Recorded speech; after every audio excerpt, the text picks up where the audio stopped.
Another boodle find, mga moms. This time, ito ang para sa akin.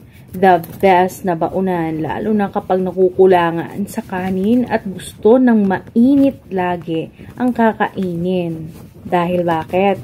You will find out later on. So, ayan, binubuksan na natin. Excuse the sound effects na hangin ha, kasi mainit tayo dyan. Ola. Tingnan nyo naman. Pak. Aesthetic na aesthetic ang datingan, mga be. Bubuksan natin, makikita natin. Insulated, pati takip. O, una. Dyan yung ulam o kaya sabaw. Non-spill po yan. Next up, pangalawang lagayan. Pwede lagayan ng ulam. Pak. Susunod ay ang pinakamalaking lagayan. Ang lagayan na po yan ng kanin. Insulated din ang laman, ang loob.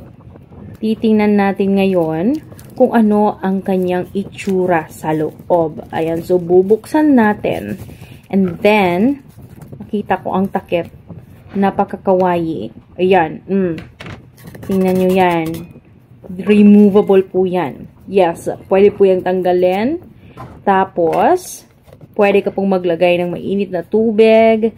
And then, magiging mainit na rin po ang laman nitong nasa loob ng stainless steel na baunan.